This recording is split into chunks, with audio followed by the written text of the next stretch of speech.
Yo,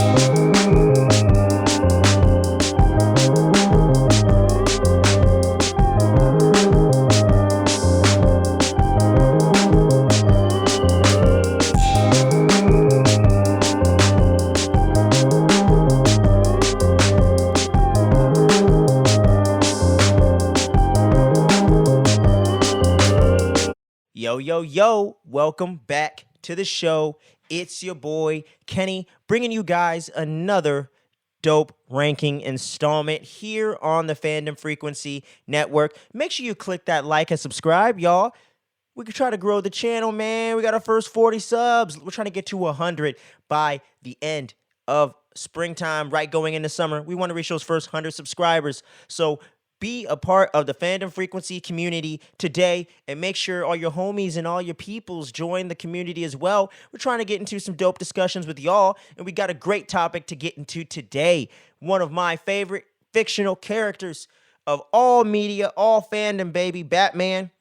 He just had another movie come out, bro. The Batman, Robert Pattinson, Zoe Kravitz, Colin Farrell, all that good stuff. Matt Reeves' vision coming to the big screen this past couple weeks ago, man. And it's Batman month here on the channel of March 2022. It's all about Batman, yo. We're going to be dropping content about other subjects, obviously. It's Fandom Frequency, yo. We're going to talk about it all. But we're going to put a heavy focus this month on Batman. And this is another installment, a part of that. We got our Batmobile ranking. And we got a whole spoiler discussion, an hour-long discussion about the latest Batman flick. And we got a couple more installments, at least 2 or 3 more to go here in Batman month. So make sure you click that subscribe, join in on the fun, and nerd out with us as we discuss all things The Dark Knight. So with no further ado, y'all, let's get right into this bad boy. And we got 7 live-action Batman actors we're going to be ranking for this thing, man. So coming in at the bottom of the barrel is going to be, no surprise to all y'all Batman fanatics just like me out there. I don't think this is going to shock you. George Clooney coming in at number 7. And here's the thing. Now, I think in an alternate universe, man, where they actually took Batman as a character seriously and didn't try to course correct way too much and make it way too campy the way that they did with Batman and Robin in 97, if they had a dope script and the right interpretation of Bruce Wayne / Batman, I think George Clooney could have knocked it out of the park. And here's some of my reasons why. Now, all y'all film fanatics like myself that love that Tarantino-type flavor, if you've seen From Dusk Till Dawn, you'll know one of the main actors and characters in the film is George Clooney, who's playing a completely badass type of character with a very hard, gritty edge to him in The Gecko Brother in that film. And bringing that darkness and bringing that vibe to Bruce Wayne, and especially the Caped Crusader side of him, Batman. Come on, man. If you mix his natural charm with the ladies and the way that his persona is pretty much a Bruce Wayne playboy type of person or entity or celebrity, whatever you want to say, if you merge that side of his character with his natural, like, handsomeness or whatever, with the badass, gritty side of his acting from Dusk Till Dawn and things like that with his natural talent, we could have had an incredible Batman. But unfortunately, Warner Brothers was on some bullshit back in the 90s, and they didn't give him anything really to do. He's very forgettable and very one-note, and there isn't much of a difference to his Bruce Wayne side of the character or Batman in a much more negative way than I'm going to get into with another Batman actor. But this was just such a negative, such a letdown. I really think George Clooney could have knocked this out of the park, but hey, we got the version of the movie that we got in our reality, so he's got to come in at number 7, you know what I'm saying? Number 7, you know, we're on camera. Come on, get with it, Kenny. But number 6 is going to be Val Kilmer's Batman from 1995's Batman Forever.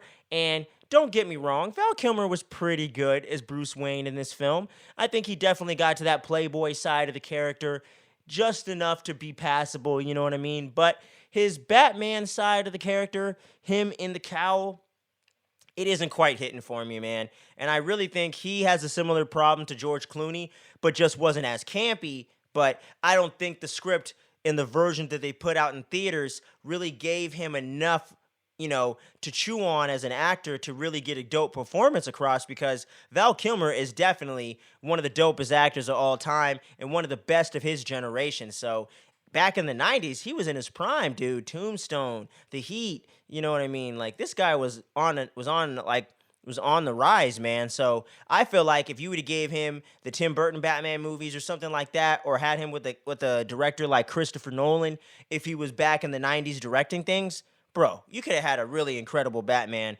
right there. But I just feel like his version's a little silly, not too much so, but it's just not memorable and it doesn't feel like classic Batman to me. And it just never really hits for me on that level, man. So Kilmer has got to come in at number 6, you know what I'm saying? But we're going to roll right in to the top 5, man. And this top 5 is really tricky to do. I really didn't know who I was going to put in certain spots for a minute. It took me a while to decide, man. But coming in at number 5 is going to be our very first live action interpretation of Bruce Wayne Batman on the big screen, not in general, but on the big screen. It's going to be Adam West at number 5. And here is the reasons. So he's funny, charming or whatever. It's good for its time and for what they were going for. I think Adam West totally nails it. But the only problem with that is I'm not a huge fan personally of the campy, silly Batman.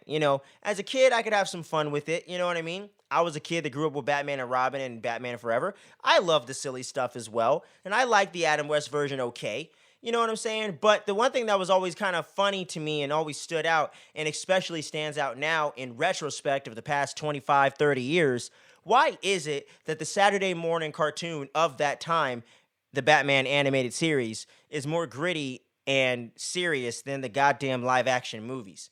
That's a problem. You know what I'm saying? But Adam West was back in 66 or whatever, and that was way before the Bruce Timm Batman animated series. So they didn't have that problem or comparison.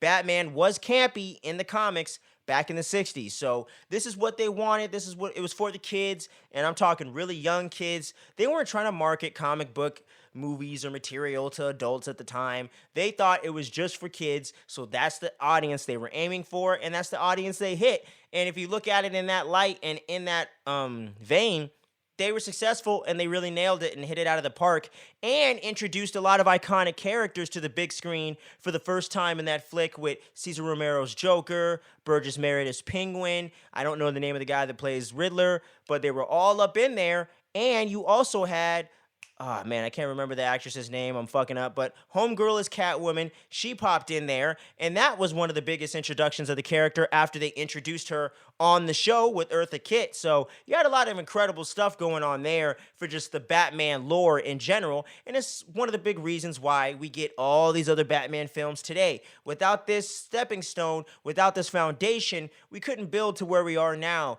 Post Dark Knight, and now we're in the Matt Reeves era. We never could have got any of that stuff, man. So you got to show some love to the Adam West era of Batman. So I figured, hey, we're going to drop him in at number 5. You know what I'm saying? But getting right in to numero quattro, it's going to be the Michael Keaton Batman, yo. And hey, I know for a lot of people out there, this is going to be a little bit of a controversial or weird choice, but hey, he's not necessarily my Batman, you know what I'm saying? I grew up in the late 90s, obviously, so I was watching plenty of Keaton as Batman. He was one of the actors I always thought about and still do when I think about Batman. But if I'm being honest, he doesn't necessarily hit for me in the way that he does for a lot of the Gen X people that grew up with that film and saw it right there in 89.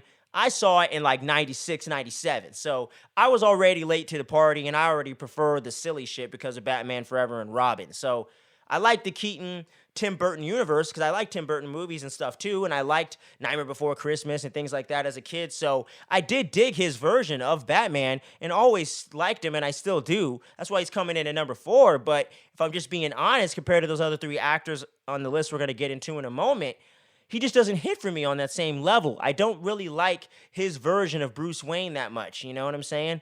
Like, it's a little too weird for me. He doesn't really feel like that Bruce Wayne that we know from the comics and that kind of classic take on the character.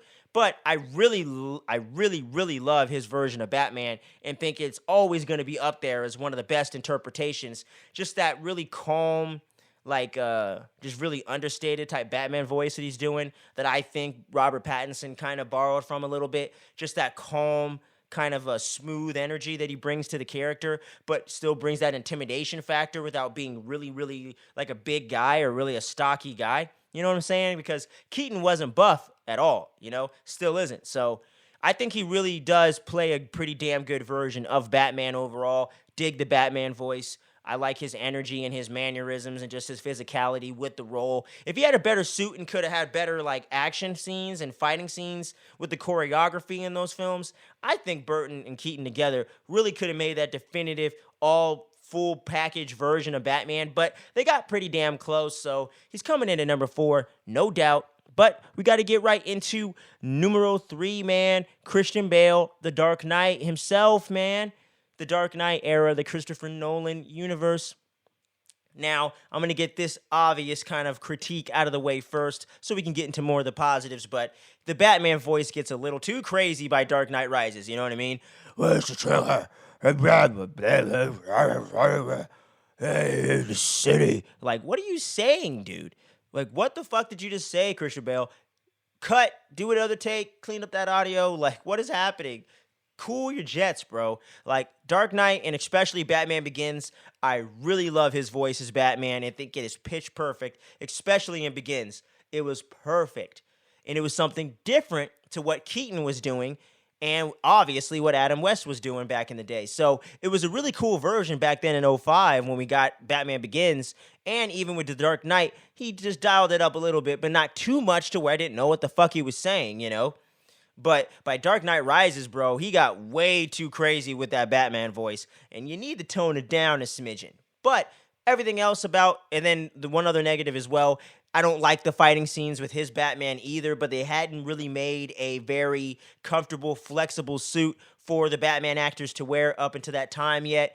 Batfleck was really the first one that got to have a comfortable, a more looser suit he can be agile in and really get that choreography over. So that was another negative kind of holding his Batman back, especially in retrospect, post-Arkham, post-Batfleck, So that's some of the only few things really holding his Batman version back. But everything else about his version of Batman is awesome, especially his dialogue scenes with most of the characters and all that stuff. Like, I swear to God, man, swear to me. Like, all that stuff is just fan-fucking-tastic. I especially love his version of Bruce Wayne in the public eye or just talking to Alfred. I really love the way that he can play up that playboy, millionaire type stuff, or billionaire, whatever, billionaire, playboy, Tony Stark type energy. I love how he can bring that to the forefront of Bruce Wayne when he's interacting with public figures and people in Gotham and all that stuff, and the way that he does do the philanthropy and gets involved with Wayne Enterprises and stuff like that.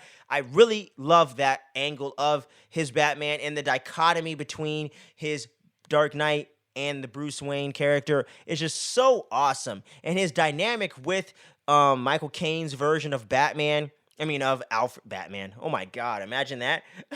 Michael Caine's version of Alfred interacting with Christian Bale's Bruce Wayne was always so fun and entertaining and at times heartbreaking to watch. And just their dynamic as actors and their chemistry was just off the charts, man. So as my second favorite, or maybe my favorite live action version of the actual Alfred and Bruce Wayne relationship, I would say my favorite. And then there's another one that's a real close second right there. But I love Christian Bale's Batman overall. And for a long time, he was my definitive favorite version of the character in live action. So Christian Bale, man, number 3.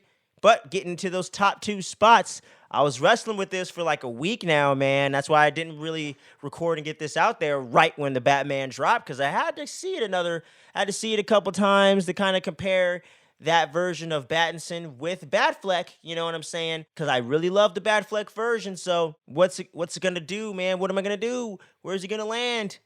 I'm gonna put Robert Pattinson's Batman / Bruce Wayne at number 2. Now, hear me out, y'all. Hear me out.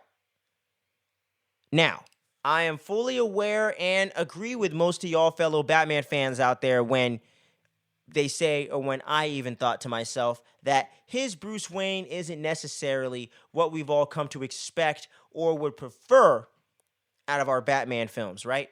There isn't really that duality and that dichotomy between his Bruce Wayne and Batman. He really just feels like Batman all the time in the movie, in and out of the costume. But the problem with that is that you just miss that dichotomy, and the duality of Bruce Wayne Batman as a character is kind of one of the most, if not the most interesting elements of the character when he's not beating up people or going on some crazy investigation type stuff. That is the most interesting part of it. And when it comes to the actors playing the character, that is the most meat you have to chew on. And that's kind of the big element of their performance and their take on it that's really going to get it across and really define it as their own. So I do feel with this year two Kurt Cobain inspired emo vibe Bruce Wayne isn't necessarily that, but I could see through his character arc in the Batman throughout that film and him seeing that he needs to be a symbol of hope in justice, not vengeance in justice. You know what I'm saying? To really achieve the true justice that he's looking for, he's got to show a light of hope in a dark fucking place, aka Gotham City. He can't just be the vengeance of it all, the revenge angle. That's not going to really make things better and change the perspective of people and those around him.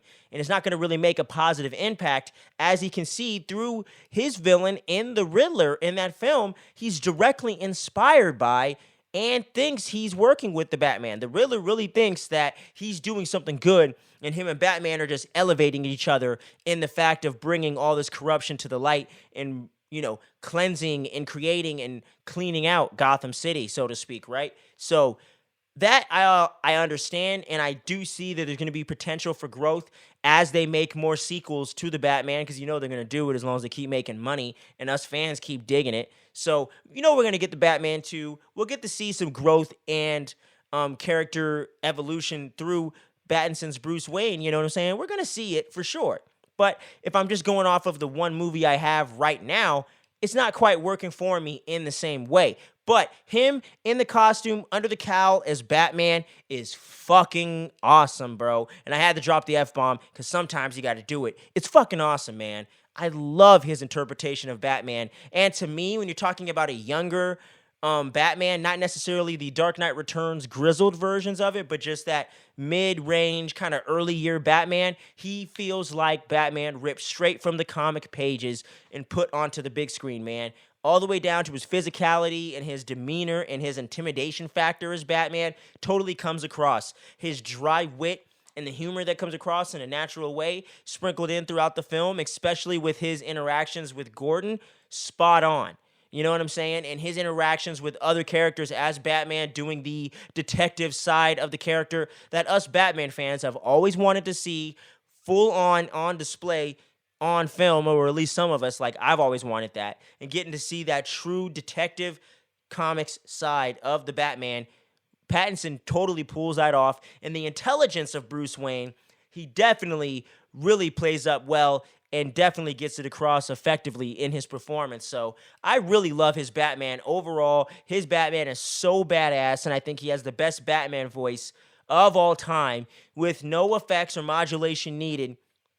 He is a great Batman, and I will defend Robert Pattinson on that any day, bro. Like, I got your back, man. You are truly an awesome version of Batman, no doubt. And if he can come through with that dichotomy of Bruce Wayne in the future installments, he might take this top spot, man, by the time I have to update this thing in the future. But for right now, he's coming in at number 2 on my Batman ranking.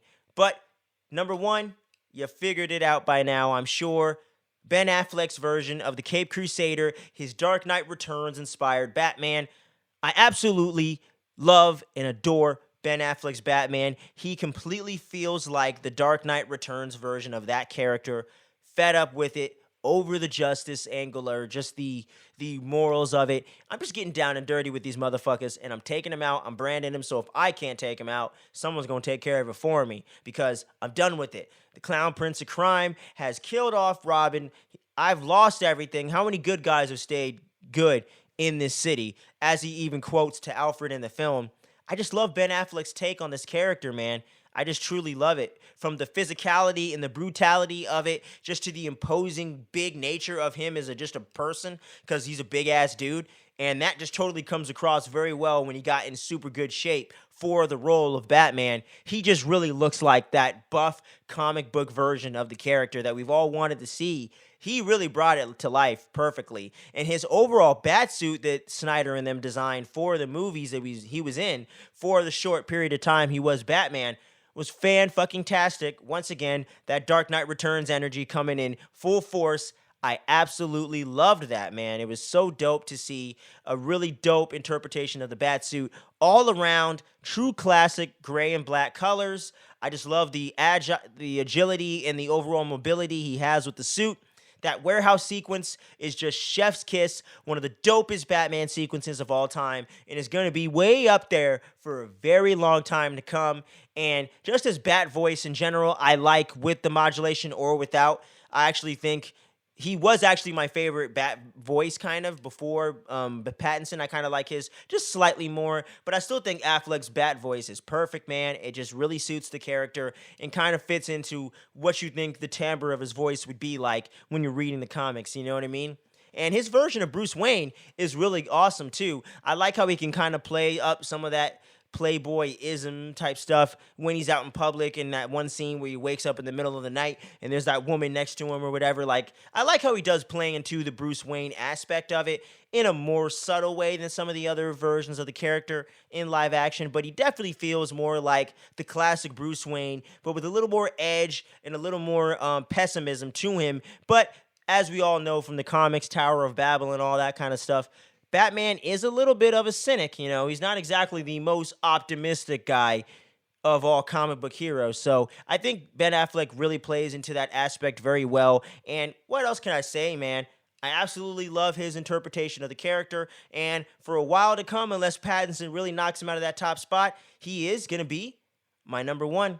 But let me know your personal favorite ranking of all the live-action Batmans. I want to hear from y'all in the comments below. Would love to get into a dope discussion with y'all. And for those of you that are listening to this on the podcast feed and getting this beautiful voice in your ears, man, make sure you click that download and share it with your friends and fam. We're trying to grow the podcast overall, and that is definitely growing strongly. And slowly but surely, it is growing quite a bit. We're past 500 downloads. We're barreling into 600 soon, I'm sure. So let's get it to 1,000. Let's get it to 2,000. Let's keep this thing moving, man. Let's keep that snowball effect rolling. But we got to get these YouTube numbers up, man. We got to get these subscriber numbers up, y'all. Click the subscribe button. If you're checking out the channel for the first time and you dig what we're doing over here, just click the subscribe, man. I guarantee we're going to cook up something else that you're going to love and enjoy, just like you loved this. So click the subscribe, man. Share this with your friends and fam. Throw it on your social medias. Throw us on a story on your IG. Throw us out there on the TikTok or whatever, man. We're trying to grow the channel. We're trying to get those subscribers and grow the community and just keep this thing rolling, man. But it's Batman month all month long here in March, so make sure you stay tuned and don't sleep on any of that dope content coming to you real soon. But until then, stay tuned, don't sleep, and on vengeance.